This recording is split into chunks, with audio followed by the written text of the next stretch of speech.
On May 30th, 2026, a quiet but significant meeting took place in Astana, Kazakhstan. The Director General of the International Atomic Energy Agency flew there personally, not for a routine visit, but because the world was sitting on the edge of a very serious problem, and someone had to try to solve it. On the table was a formal offer. Kazakhstan had stepped forward and volunteered to physically host Iran's entire stockpile of enriched uranium, 440 kilograms of near-weapons-grade material, sitting somewhere inside Iran, and the world wanted it gone. Kazakhstan was not a random choice. It produces 38.6% of the world's uranium, hosted the P5+1 diplomatic talks with Iran back in 2013, and runs the only IAEA fuel bank on the entire planet. If the international community needed a neutral, credible, and trusted custodian for the most dangerous nuclear material in the world, Kazakhstan was arguably the most qualified candidate available. The offer was clear, simple, and reasonable. Iran would transfer its enriched uranium stockpile to Kazakhstan for safe storage, placing the material out of Iran's hands, out of reach, and out of danger, allowing the diplomatic process to continue without the constant shadow of a potential nuclear weapon hanging over every conversation. But Iran said no, not quietly and not with hesitation.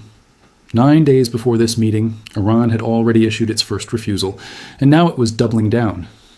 Iran's supreme leader issued an internal directive that was unambiguous in its language. The enriched uranium does not leave Iran. 2 senior Iranian sources confirmed the exact wording of that directive, and the position was locked. The reasoning Iran offered revealed something far more important than a simple diplomatic disagreement.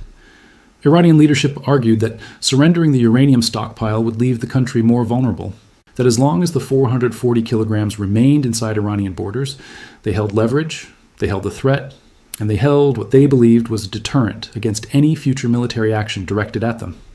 This was not the language of a country running a civilian nuclear energy program. A nation building power plants and generating electricity for its population does not describe enriched uranium as a survival guarantee or frame the transfer of nuclear material as a national security threat. That kind of language belongs to a country that views near-weapons-grade uranium as a strategic asset, even if that asset has not yet been fully assembled into a weapon. Iran's logic was straightforward, if deeply concerning. They believed that as long as the uranium remained in their possession, no adversary could afford to completely eliminate them at the negotiating table. The uranium was their last card, their final point of leverage in a situation where nearly everything else had already been stripped away. What Iran did not fully account for, however, was how the other side was reading that exact same logic. When a country publicly frames enriched uranium as protection against military strikes, it does not create safety. It creates a target. It tells the international community and military planners precisely what that material represents, and it removes any remaining argument that the nuclear program exists for peaceful purposes. The Kazakhstan offer was not merely a diplomatic gesture. It was a test, and Iran's refusal was an answer, one heard clearly in Washington, logged by military intelligence systems that had never stopped running, and one that moved the situation one decisive step further from the negotiating table. The question was no longer whether Iran would give up its uranium willingly. It had quietly shifted to something else entirely. While diplomats exchanged carefully worded statements and intelligence agencies quietly updated their files, Iran was talking. And what Iran was saying told the world everything it needed to know. Mohsen Rezai, senior advisor to the Supreme Leader, former commander of the Islamic Revolutionary Guard Corps, and the man currently leading Iran's public communication strategy, took to social media. His message was directed at Washington. His argument was that the United States was not genuinely inclined toward negotiations and was pursuing entirely different objectives. He was not wrong about the objectives, but the way he framed it revealed something important about how Iranian leadership was processing their situation. They were still speaking from a position they no longer actually occupied. Because while Rezai was posting statements online, the ground beneath Iran's strategic position had already shifted dramatically. The air defense architecture that once protected Iranian skies was gone, dismantled, and rendered ineffective. The missile production leadership that gave Iran its long-range strike capability had been systematically removed from the equation. The nuclear enrichment infrastructure that represented decades of investment and defiance had absorbed 14 massive ordnance penetrators during previous operations. And through all of this, the naval blockade remained fully intact, operational, and suffocating. Iran's foreign ministry added its own layer to the public position. There would be no final understanding with the United States, they stated, until the naval blockade was lifted first. The message was clear. Iran wanted its leverage restored before it would offer anything in return. But that position had a fundamental problem. Leverage requires strength, and strength requires resources. Iran was losing both simultaneously and at a pace that was becoming impossible to conceal. The naval blockade was extracting approximately $500 million every single day from Iran's economy. That number is not symbolic. It represents the systematic cutting off of Iran's oil revenue, the financial oxygen that kept the entire apparatus of the Iranian regime functioning. The Islamic Revolutionary Guard Corps, which operates less like a military institution and more like a heavily armed financial empire, was feeling the pressure in ways that public statements could not disguise. Reports indicated that IRGC payment structures were becoming increasingly unstable. The mid-level commanders and operational units that formed the backbone of Iran's coercive power were watching their financial lifeline narrow. An organization built on patronage, fear, and financial reward does not hold together indefinitely when the money stops flowing consistently. The loyalty of those mid-level figures was not guaranteed by ideology alone. It never had been. This was the gap between what Iran was saying publicly and what was actually happening internally. Publicly, Iranian officials projected defiance. They spoke of sovereignty, of resistance, of refusing to be pressured into submission. The rhetoric was disciplined and consistent.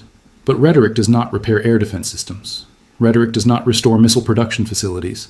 Rhetoric does not replenish a treasury being drained at $500 million per day. Iran's foreign ministry framed the blockade as an act of aggression that needed to be removed before talks could proceed meaningfully. What that framing carefully avoided acknowledging was that the blockade existed precisely because Iran had not yet offered anything meaningful in return for its removal. The structural crack in Iran's negotiating position was not difficult to identify for anyone analyzing the situation objectively.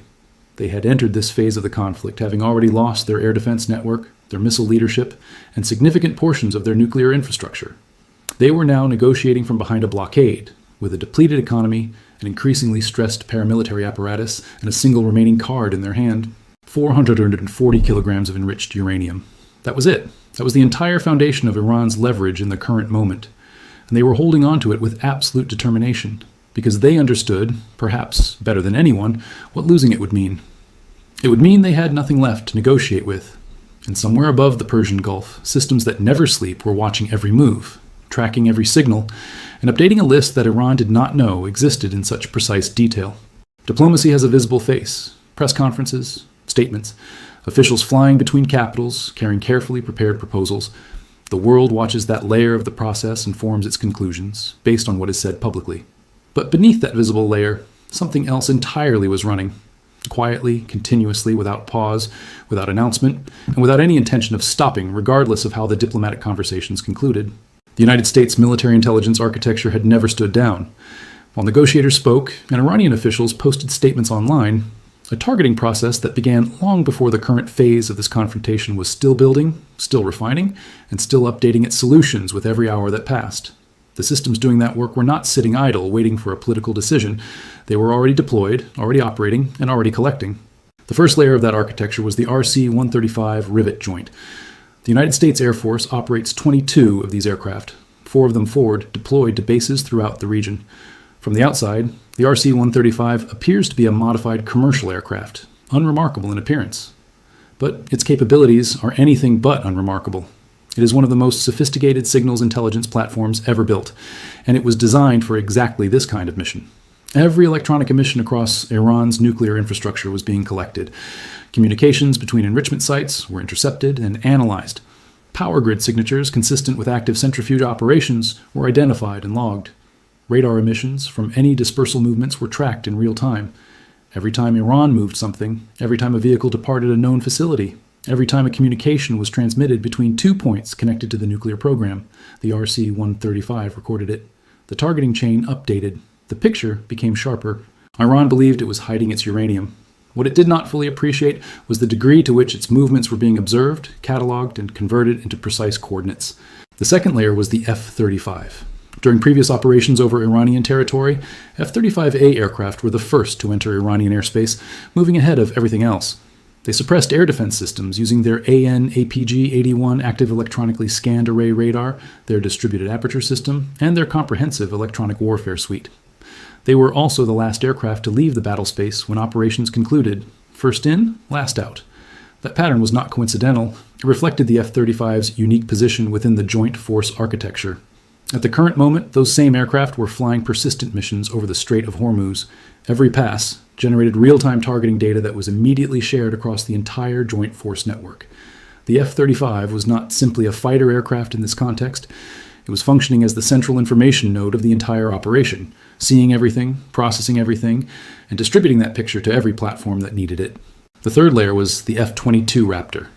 Deployed to Israel and throughout the broader region, its primary function was air superiority, clearing the operational environment so that any strike package could move freely and without interference.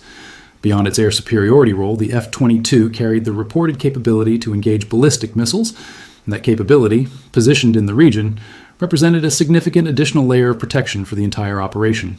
And then there was the instrument that everything else was ultimately in service of, the B-2 Spirit bomber. Stealth, long range, capable of carrying 30,000 pounds of ordnance, and specifically capable of delivering the massive ordnance penetrators designed to reach targets buried deep underground. Previous operations had already demonstrated what those weapons could do against hardened facilities, reaching targets that many analysts had previously considered unreachable. But Iran had constructed something that presented an entirely different level of challenge. Pickaxe Mountain, a facility buried beneath approximately 280 feet of solid granite, deeper than anything previously targeted, and specifically engineered to survive exactly the kind of strike that had already been executed against other Iranian nuclear sites. Iran had built it believing that depth meant safety. The B-2 mission planners had already filed their calculations, and the mathematics did not favor the mountain. You said, convert in paragraph shape, no changing. Every conflict eventually reaches a moment where the calculations become simple. Not easy and not without consequence, but simple. Where the layers of diplomacy, rhetoric, posturing, and negotiation strip away, and what remains is a straightforward equation with a limited number of possible outcomes. That moment had arrived for Iran. The question was no longer complex. It had reduced itself to something that could be stated in a single sentence. Would Iran transfer its 440 kilograms of enriched uranium through a negotiated arrangement, or would the United States military complete the process through other means? There was no third option visible on the horizon. To understand why Iran was holding its position, despite overwhelming pressure, required looking beyond the surface of the situation. Iranian leadership was not operating irrationally from their own perspective. They had a specific strategic objective behind refusing the Kazakhstan deal, and it was not simply about the uranium itself. Iran wanted the uranium as a structural guarantee of survival, not necessarily as a weapon to be deployed, but as a permanent presence at the negotiating table. As long as 440 kilograms of near-weapons-grade material remained inside Iranian borders, Tehran believed it could not be entirely dismissed, could not be completely finalized as a defeated power, and could not be written out of any post-conflict regional settlement. The uranium was not just material, it was relevance. It was the one remaining argument that forced Washington to keep the conversation open rather than simply closing the file on Iran as a strategic actor. The moment that uranium left Iranian soil, Tehran believed it lost the only thing that made it matter in whatever regional order emerged from this conflict. That logic was internally consistent, but it rested on a single assumption that was becoming increasingly difficult to sustain, the assumption that holding the uranium created safety. The evidence accumulating on every other front suggested precisely the opposite conclusion. The United States had responded to Iran's position with its own set of moves that required careful reading. President Trump extended the ceasefire, but extended it on an open-ended basis. That extension was not a concession. It was a continuation of pressure through a different instrument. The naval blockade remained fully operational. The strike architecture remained postured and ready. The B-2 bombers had not returned home. The intelligence collection systems had not reduced their tempo. The 60-day extension preserved every option simultaneously. It kept the diplomatic channel technically open while maintaining every military instrument in its current state of readiness. It gave Iran time to reconsider, while ensuring that reconsideration happened under maximum economic and military pressure. $500 million per day continued to drain from Iran's economy. The IRGC continued to operate under financial strain that was restructuring loyalties at levels that public statements could not reach. The air defense network remained dismantled. The missile production leadership remained gone. The enrichment infrastructure remained damaged. Iran was negotiating with its last card, in a game where the other side had already seen that card and had prepared accordingly. Meanwhile, the broader global picture was shifting in ways that added additional layers of complexity to an already dense situation. In Romania, a Russian drone had struck an apartment building in Galati, a full NATO member state, injuring 2 people. Romania's foreign ministry identified it as a serious violation of international law. Ukrainian leadership was simultaneously warning of a massive incoming Russian strike involving drones, cruise missiles, and ballistic weapons within 48 hours, and NATO air defense networks across Europe moved to heightened alert. Moscow's air campaign was no longer contained within Ukrainian borders, and that expansion represented a significant escalation with consequences that European capitals were only beginning to fully process. In the Eastern Pacific, United States Southern Command executed a strike against a narco-trafficking vessel on May 27th as part of Operation Southern Spear, signaling a continued and intensifying commitment to disrupting cartel logistics across maritime routes. The world was not standing still while Iran calculated its next move, and Iran's window for a calculated move was narrowing with each passing hour. The B-2 was ready. The targeting solutions were current, the intelligence picture was precise, and the diplomatic patience of the United States had a boundary that was becoming visible. Iran had buried its uranium beneath 280 feet of granite, believing the mountain would protect it. But mountains have never stopped what was already in the air.